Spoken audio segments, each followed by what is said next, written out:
We'll see the field get away. It's a nice even start down the back straight, these 1,500 metres, the Jamieson 1,500 metres.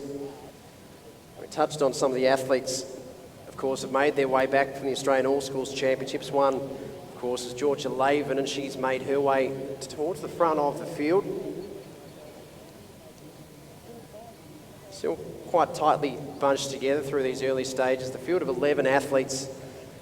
Of course, the state record in this event held by Georgie Clark, a time of 4 minutes 20:44, Tim, and I guess that's a standard that might stand for some time as we see the field move their way up the home straight for the first time. It's Remy Gibbs of Frankston that's working her way through to the front, and just on the inside there it's Brianna Sherry of Casey Cadinia Laven in the middle of the pack, but a pretty even pace through the early stages, Tim. Yeah, they're certainly not really going for it at this stage. It's going to be quite a strategic race. Harking back to Georgia Clark, what a golden era that was around the late 90s, early 2000s, when Georgie was just ripping apart the Australian and Victorian records in the middle distances. I think when you do go back to the Victorian record books, indeed the national record books, I think you look at a lot of this junior age group, 1500s, the 800s, they all have the name G. Clark, and that era from around 98, 99 and through to 2000. Yes, exactly right. It was, as I said, a golden period for athletics, and Georgie was certainly a standout. Not to say that these girls can't go there and get close to those times, but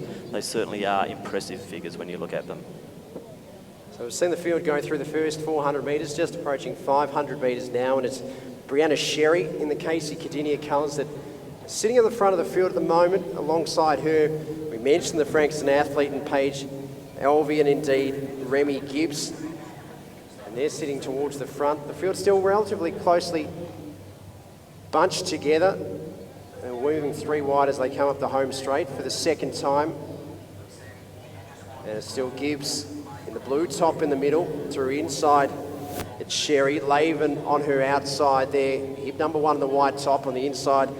Zoe Woods just one back and one in. Ella Stiles of Athletics Chew on the blue top. And it's Ruby Crisp there of Ringwood. It's again, they've ticked over. The pace is quite even. We've seen two athletes at the front there in Sherry and indeed Gibbs, Tim, that have been able to set the tempo through the early stages. And I guess in these junior races, it's a way for them to exert some authority and some control and really run the race they want to run. Yeah, and they're looking at learning tactics here too, Tom. This is relatively slow. They're through in around the 250 mark at 800, so about 85 seconds per lap.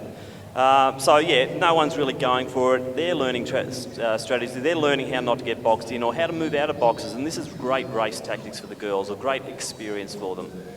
Another one of the athletes in the midst there is South Melbourne Saskia Lloyd, the red and white top, but it's still Laven and Sherry at the front of the field there. Gibbs, the second of the Frankston athletes, just on the rear of the field at this stage, and that's Paige Elvey. Ruby Crisp, we mentioned, the green and gold of the Ringwood Club. Western Athletics is Mackerel.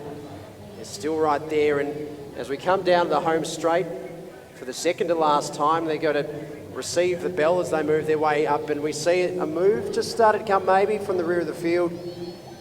And Zoe Woods of Williamstown that's going to have to work 5 wide when they come round to collect the bell. It's 4 wide across the front of this field, and Tim, you want to be getting to the inside lane pretty quickly with 1 lap to go. And Laven's doing just that, Tom. So Georgia Laven showing a bit of experience there. But the great thing about this race, most of the girls are still in it. It's going to be a kick down over 400. Well, it's O'Brien that's having to work hard on the outside at the moment. The purple top there of the Glen Huntley top club. Of course, looks like a little athletics uniform there as the pace now starts to be applied at the front end of the field. Laven looks like it's made the move. Brianna Sherry there as well, along with the Frankston athlete and Gibbs. In fact, it's the Glen Huntley runner we mentioned just before there in Genevieve O'Brien that's going to lead him down the back straight, Tim, and it's really been a battle into as Laven now asks the question of the field and goes at 200 metres left to go. Gibbs is there with her, and it's Laven trying to shift up through the gears in the white top of the Arrow Rangers. Gibbs was right there on the front there with her, Tim, but it looks like the youngster has got this one as she moves in the home straight. Yeah, it's diminutive figure here, Georgia Laven, but she has got plenty of ticker. We've seen this over and over again. Cross country and track, Georgia Laven is a one-class athlete. And a class act she will be, and a win, a very impressive win here at the Zatopek for Georgia Laven. Takes the victory in the Jamieson 1500 metres ahead of Gibbs, and back there to Glen Huntley's O'Brien. Oh, some impressive tactical racing there from Laven. She She bided her time perfectly. She wasn't the first one to make the move, but she made the move that counted, Tim. Remarkably, I think it was a bunched field at 600, and at the when they got to the end of the 1500, there was 100 metres separating the field. So that was certainly one kick down.